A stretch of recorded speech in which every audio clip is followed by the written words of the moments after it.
Bienvenido a todo el público presente, soy Carlos Martel y vamos a hablar del tema de la replicación celular. Es un tema perteneciente al curso de biología molecular celular. Y empezamos. Primero tenemos que saber qué es la replicación y es un proceso molecular por el cual una célula copia su ADN antes de dividirse. Y bueno, va a permitir pasar de una fase S a una fase M, ¿no? La fase S es de la síntesis y esa fase S es lo mismo a la replicación. En la fase S de la división celular es donde se va a dar la replicación. Y bueno, una característica importante es que utiliza una hebra molde para sintetizar una nueva hebra complementaria y empieza en los orígenes de replicación. Además, es semi-conservativa y requiere de horquillas de replicación. Próximamente se va a explicar qué son estos conceptos.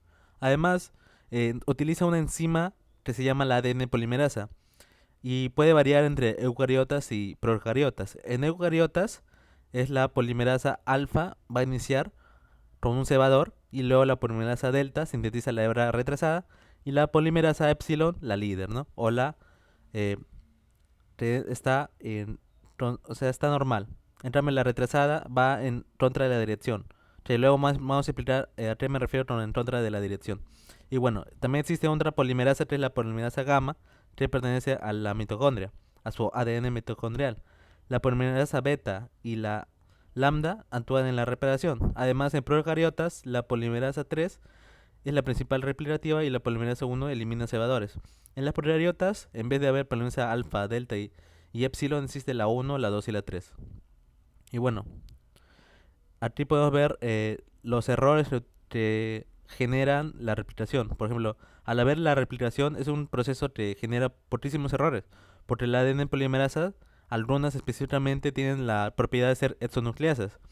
Y bueno, y se da que hay un error por cada más o menos 1 millón de bases. O sea, cada millón de bases existe un error en en la colocación de las bases. Como sabemos, la base adenina va a ser complementaria a la timina y la guanina complementaria a la citosina. Aquí podemos ver un cuadro también, además de los errores, ¿no? De los nucleótidos, de la adición de nucleótidos. Por ejemplo, las polimerasas 5 a 3 es de 1 de 10 en 5, ¿no? Y así va aumentando. Pero cuando hay una normalmente es de 1 de 10 a la 10 o 10 a la 9, que es 1 en 1 millón. Bueno, las características es semiconservativa porque conserva una hebra parenteral y bueno, entrada molecular hija. Es bidireccional porque avanza desde el origen. El origen ya sabemos que es el punto donde se va a originar la horquilla de replicación.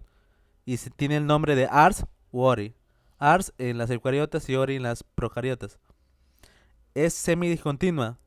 O sea, ¿por qué? Porque tiene una hebra líder que es continua y una discontinua que se llama también retrasada.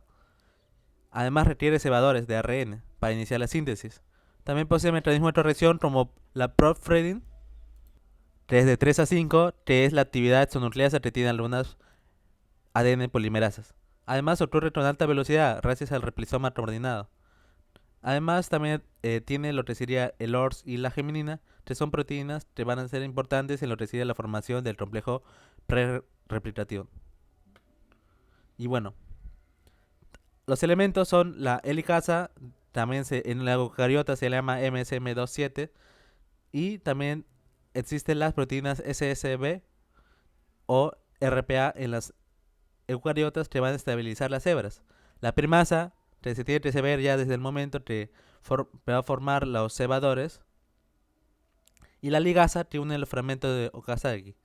Además, la topoisomerasa resuelve el superenrollamiento y el replisoma es el punto donde se va a coordinar toda la formación de la horquilla y en sí el punto central de la replicación. Existen dos cadenas, la trazada y la adelantada. Esto es lo que quería explicar. Cuando me refería a cadena adelantada, también me refería a cadena líder. Y es lo que quería explicar en la primera diapositiva. Y bueno, la cadena trazada se va a sintetizar en modo discontinuo y utiliza los famosos fragmentos de Okazaki. Y estos fragmentos de Okazaki son fragmentos de ARN que van a ser sintetizados por la ADN, primero por la ADN polimerasa alfa y luego por la ADN polimerasa delta. Bueno, la primasa, ¿no?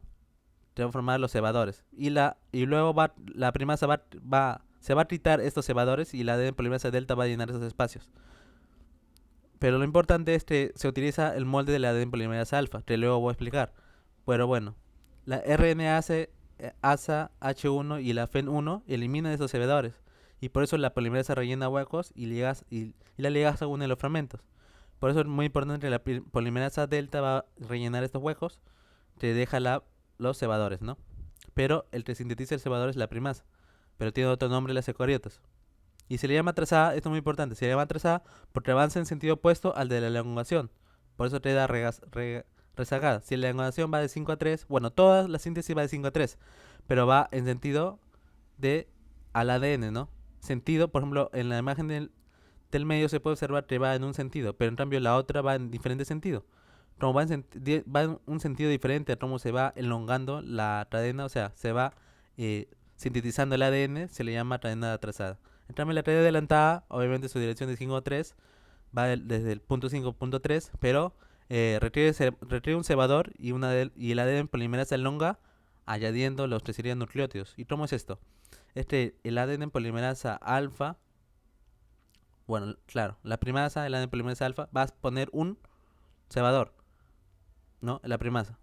Y luego este cebador solamente va a necesitar uno solo para que luego la ADN polimerasa epsilon llegue y pueda sintetizar toda la cadena.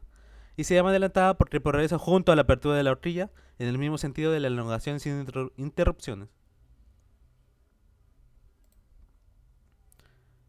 Un punto importante también es el proceso de la polimerización de ADN. En primer lugar, la polimerización del ADN utiliza lo que serían los trinucleótidos o nucleócido trifosfatado.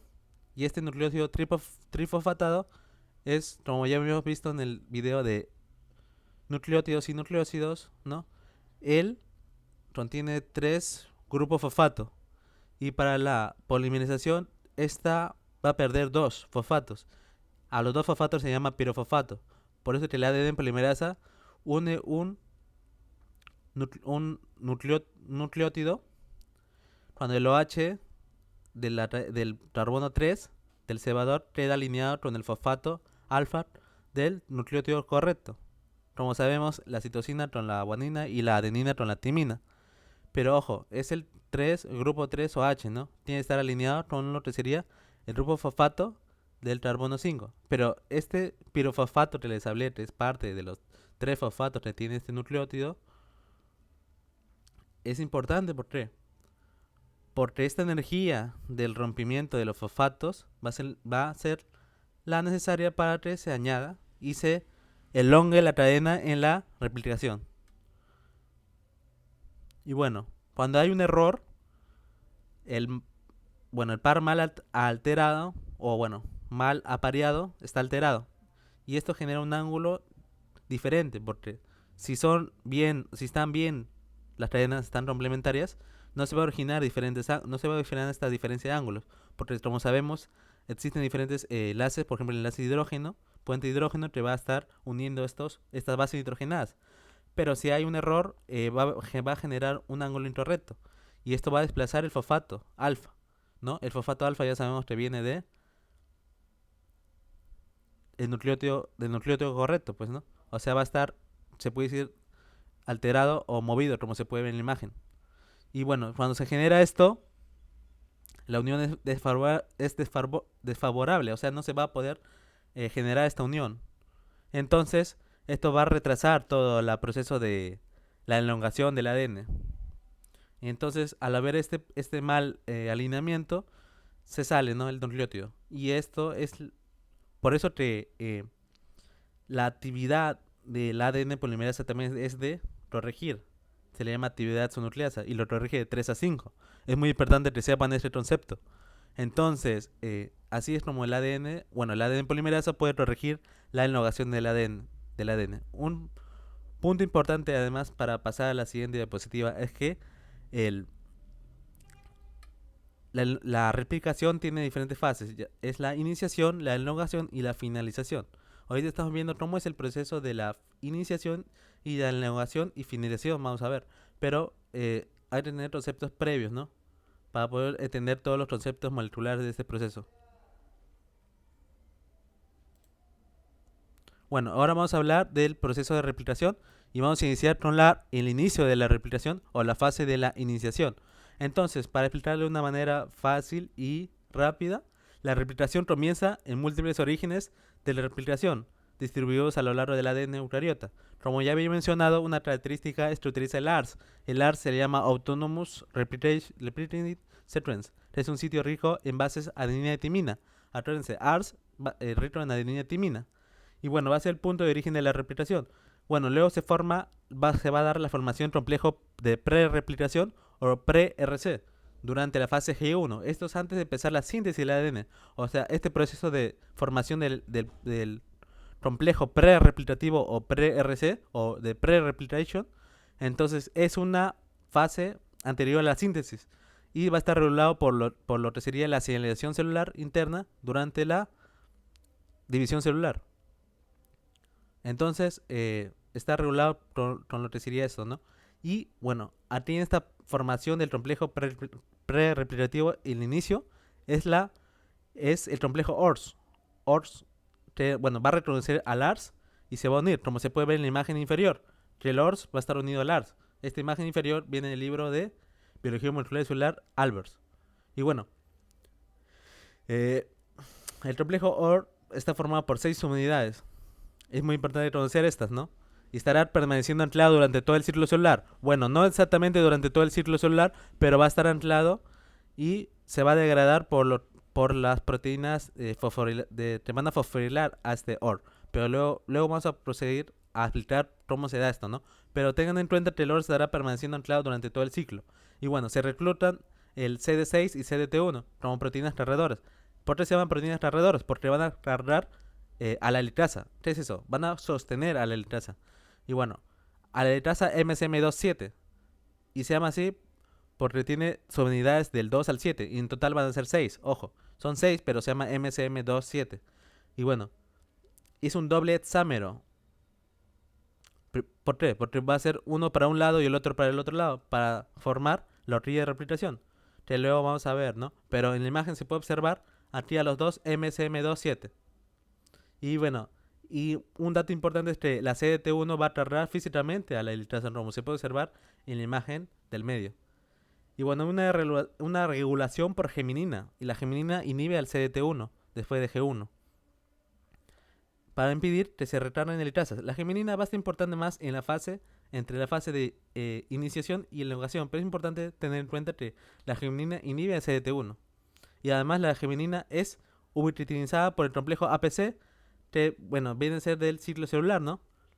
El complejo APC vamos a hablar en un próximo video sobre el ciclo celular. Pero bueno, la geminina es inhibida, se puede decir, por este APC y provoca su degradación en la fase de G1. Pero lo más importante de la geminina es que va a evitar múltiples rondas de replicación en un mismo ciclo. Como la geminina va a inhibir a CDT1, no va a permitir que la litrasa MSM27 se tarde, ¿no? en los complejos preexplicativos. Bueno, aquí podemos observar lo que pasa, ¿no? Luego de la iniciación, luego de la iniciación se va a dar la formación de este complejo pre-replicativo y bueno, y va a pasar lo que sería en la fase S y se va a dar la activación del origen. Las quinasas CDK y DDK activan lo que sería la fosforilación de los componentes de pre-replicación. Muy importante es que sepan que se va a fosforilar el ORS por estos complejos quinasas. Las quinasas son proteínas que fosforilan a otras proteínas y lo pueden inactivar o activar. En este caso, algunos se van a activar y otros se van a inactivar. Por ejemplo, el ORS, por ejemplo, el CDT1 es inhibido por la geminina, ¿no? Además, como ya había explicado, además, por el DDK fosforila subunidades como el MSM27. Como ya habíamos dicho, el MSM27 viene a ser la licasa y la DDK va a fosforilarla y lo va a activar. En cambio, la CDK va a fosforilar diferentes componentes como el ORS o como los anteriores proteínas como la CD6 y se va a degradar. Pero a diferencia de la CDC y la CDT1, es inhibida por la geminina, que es muy importante conocer. O sea, las tinasas van a inhibir a las proteínas, pero excepto a la CDT1, que es inhibida por geminina. Además, una vez que el DDK fosforila y activa lo que sería las helicasas o la MCM27, se va a originar lo que sería el reclutamiento de la CDC45 y el complejo GINS. Y una vez que este complejo GINS y CDC45 se unan con la MCM27, se forma el complejo CMG, que vienen a ser las iniciales de estas tres proteínas, ¿no? El CDC45, MCM27 y el GINS. Por eso se llama complejo CMG. Y este complejo CMG ya tiene la función de helicasa.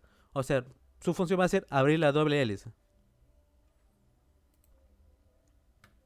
Y bueno, aquí vemos, luego de esta iniciación va a pasar ya la formación del complejo, de la horquilla de replicación y también lo que sería el proceso de elongación. Y como ya me había explicado, el proceso de elongación es cuando las bases se van a poner y se van a seguir no en cadena. Y eso se va a dar por la ADN polimerasa. Ya hemos visto que va de 5 a 3 y es entre el carbono 3 y el carbono 5, ¿no? 5 va a tener un fosfato y el carbono 3 va a tener lo que sería el grupo H. Y bueno, el complejo CMG va a abrir y desenrollar las hebras, en primer lugar. Al desenrollar las hebras, luego lo va a permitir la formación del lo que sería la horquilla de replicación, que es una abertura. Como se puede observar en la imagen, esta ADN litasa BINS, que dice el color amarillo, viene a ser el complejo CMG.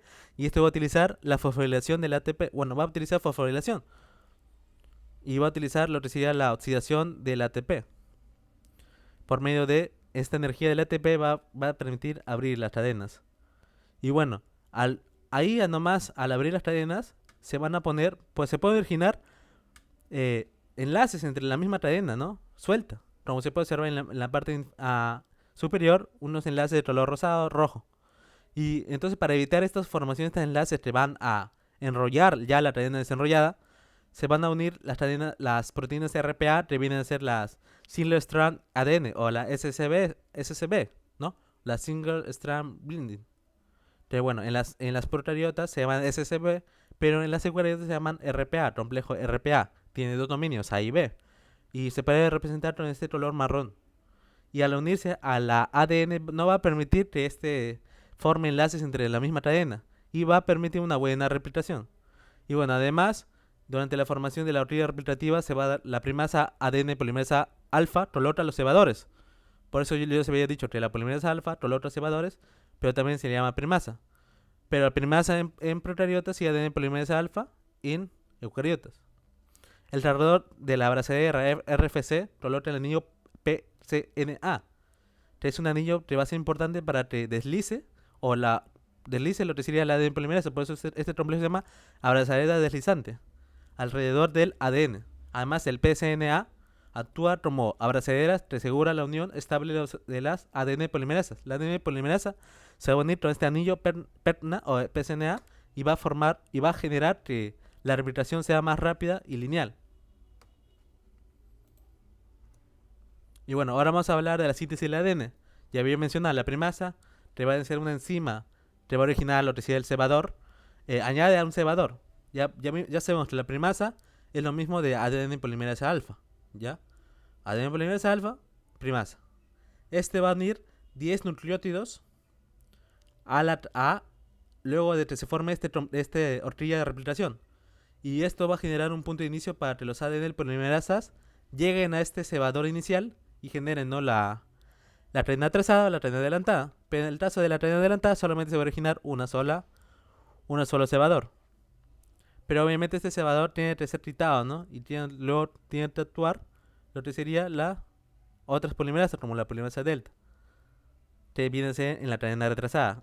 Acuérdense, cadena adelantada, epsilon, cadena retrasada, delta.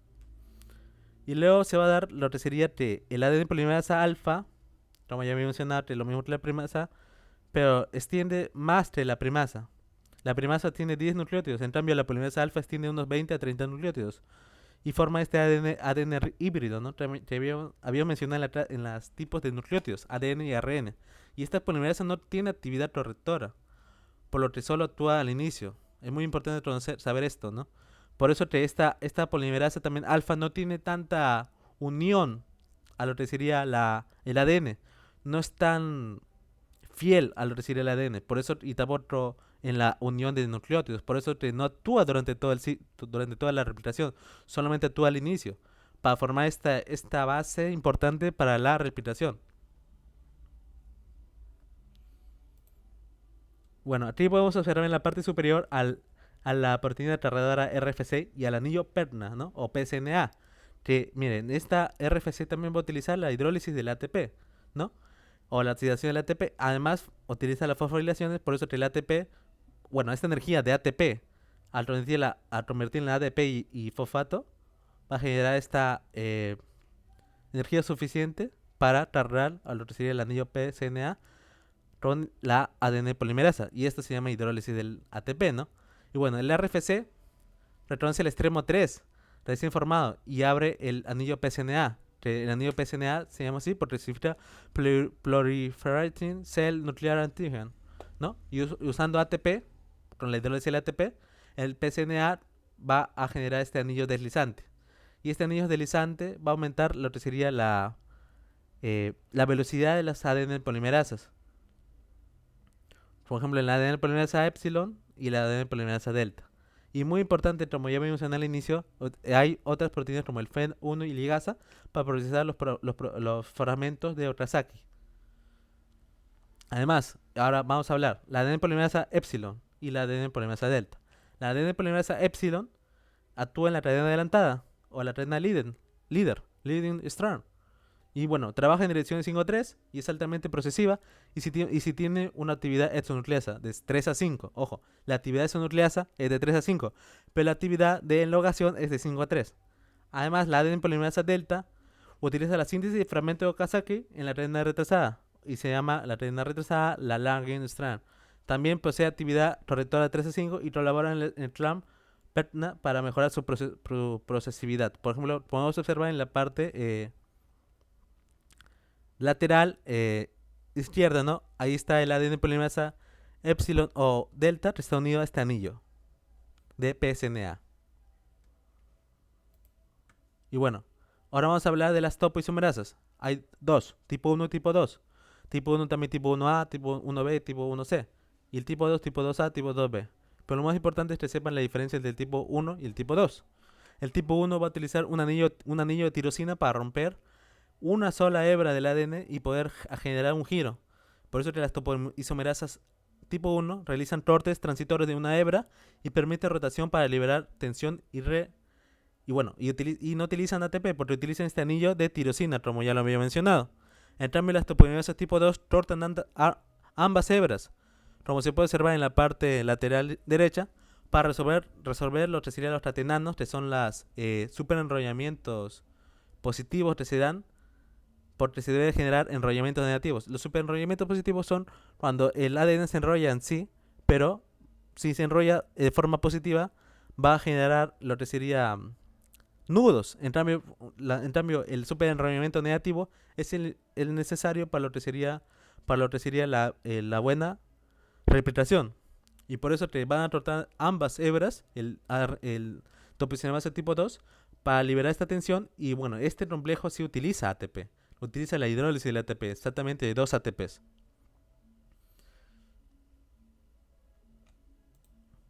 Ahora vamos a ver un resumen de todo este proceso de replicación que les estaba explicando. Ahí podemos observar una imagen de Albert de Biología Molecular, séptima edición, que es muy hermosa, que es el proceso de replicación en eucariotas. Yo he estado basándome más en el proceso de replicación de eucariotas porque es el más acertado con lo que sería la medicina, porque al conocer el proceso de replicación de las eucariotas, vamos a conocer el proceso de replicación de nuestras células. Por eso que en esta imagen puede resumir todo cómo se da todo este proceso. Y yo los voy a resumir con este texto que está acá. La ligasa CMG va a abrir la doble hélice del ADN y se va a separar, ¿no?, las dos cadenas. Va a haber una cadena líder y una cadena retardada. Las proteínas, ojo, la helicasa utiliza ATP, ¿no?, la CMG, el complejo CMG.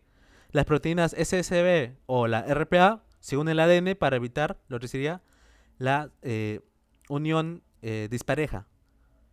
Y bueno, se une al ADN monocatenario para estabilizarlo. La síntesis del ADN siempre ocurre en dirección de 5 a 3 y la cadena líder se propia de forma continua por el ADN polimerasa epsilon. Además, la cadena retardada se sintetiza en pequeños fragmentos que se llaman fragmentos de Okazaki. Y bueno, la polimerasa alfa primasa coloca primero un cebador de ARN y añade 10 bases. Como vimos, la polimerasa alfa añade 10, bueno, la primasa añade 10 bases y la polimerasa alfa añade 20 a 30 bases. Además, después la ADN polimerasa epsilon reemplaza lo que sería la polimerasa alfa, ¿no? Y además la polimerasa alfa también es reemplazada por lo que sería la polimerasa delta en la cadena retrasada. Y esta alarga cada fragmento de Okazaki con mayor fidelidad, manteniendo unión de la polimerasa al ADN. Y bueno, para aumentar la velocidad y procesividad. Y finalmente se eliminan los cebadores y se rellena los espacios con la misma ADN polimerasa delta y la beta. Y bueno, también la epsilon, la delta, van a corregir estos errores mediante la actividad exonucleasa de 3 a 5. Y bueno, ahí en la imagen se puede observar todo completo. Ahí se puede observar el complejo de prereplicación, la ADN polimerasa delta en la cadena líder, que es la superior, y las RPA que se unen a la cadena retrasada de abajo. Y en esos espacios que se forman, ¿no? Va a actuar la ADN polimerasa alfa para formar los cebadores, y a través de esos en los espacios que están los cebadores va a venir la ADN polimerasa delta, va a llenar estos espacios, y luego los cebadores van a ser retirados y van a llenarse también el mismo ADN polimerasa delta. Pero este proceso se va a explicar luego. Ahorita mismo lo voy a explicar, que viene a ser ya la fase de finalización de la replicación. Bueno, aquí vemos un resumen, pueden tomar una captura. Aquí se ve un resumen bastante completo de Albers, de biología molecular. Bueno, está en inglés, pero pueden observar cómo se da desde el complejo de formación del ORS, la unión del CDT1, el CD6, cómo también se va a unir el CDC45 el LINS para formar lo que sería el CMG, el ITRASA, cómo se va a abrir, se va a formar la orquídea de replicación, cómo luego va a formar una cadena líder y una cadena retrasada, y la ADN polimerasa alfa va a actuar para formar los cebadores, y luego las de epsilon va a hacer la respiración, y la delta va a formar lo que serían los fragmentos de Okazaki, y luego los cebadores van a ser retirados y se va a formar dos cadenas. Y como podemos observar, cuando se da la fosforilación del ORS va a desaparecer, pero en sí el ORS está en todo este proceso, ¿no? de síntesis del ADN, en la fase S de la ciclo celular. Por eso se dice que el ORS está presente en todo, pero pero desaparece durante la elongación de el ADN, ¿no? De la replicación. Y bueno, la terminación del ADN. Bueno, la terminación de la replicación. En esta, bueno, dos horquillas se encuentran y ya no queda ADN monocatenario, porque las horquillas van a estar abriéndose en la burbuja de replicación. Pero tenemos que tener en cuenta este concepto. El ADN de las eucariotas es lineal. O sea, va a haber un punto donde ya no se va a poder abrir esta burbuja, ¿no? Entonces, la polimerasa epsilon y delta rellenan los huecos finales. Y al unir estos huecos finales, simultáneamente las nucleasas FEN y la RNA ACH1 eliminan cada cebador del ARN. Es importante, ¿quién lo elimina el ARN al cebador? La nucleasa FEN y RNA H1. Pero como iba a explicar al inicio, y para que me entienda mejor la parte del inicio, que les mencioné que la polimerasa delta reemplaza lo que sería el cebador, es porque luego el polimerasa delta y epsilon extiende el extremo 3 del fragmento siguiente rellenando el espacio, porque los cebadores van a estar formando esos espacios, ¿no? Pero los cebadores son ARN, pero tiene que ser reemplazado por ADN. Por eso que estos cebadores van a ser retirados. Mira, por ejemplo, en la imagen lateral izquierda se puede observar a los cebadores de color azul, pero van a tener que ser retirados para que se genere ADN. Y al ser retirados estos cebadores van a tener espacios, y estos espacios van a ser rellenados por la misma polimerasa delta y la epsilon. Y al final, como no van a estar completamente unidos, porque la parte final siempre utiliza lo que sería la ADN polimerasa, entonces para unir lo que sería el fosfato 5 y el grupo 3OH de la parte ya final de lo que sería los cebadores, utiliza la ADN ligasa. Entonces la ADN ligasa une el extremo 5 del fragmento anterior con el 3 del otro fragmento, bueno, la parte ya del ADN que ya estaba, que se está rellenando, ¿no? o rellenado. Entonces la y también, bueno, ya vamos a mencionar la función importante de la topoisomerasa para girar, ¿no? Este ADN. Y bueno, para que luego de que se dé esta replicación, ya haya dos cadenas de ADN diferentes, ¿no? O sea, una cadena padre, una cadena hija, y dos bloques de ADN o cromosomas lineales. Y finalmente, bueno, vamos a hablar también de la función de la telomerasa. Que bueno, como ya hemos mencionado, el ADN, los cromosomas eucariotas son lineales. O sea, va a tener un inicio y un final, a diferencia de los cromosomas bacterianos que son circulares. Y al ser lineales, entonces las puntas no van a poder ser completamente llenadas por este ADN polimerasa alfa. Bueno, los ADN polimerasa alfa, delta, epsilon, beta, ¿no? Porque va a llegar un punto donde ya no va a haber un cebador para poder unir un fragmento de ADN. Por eso que en cromosomas lineales la hebra retrasada no puede completar su extremo porque tras retirar el último cebador ya no existe un extremo 3OH para que se llene, ¿no? Por las polimerasas.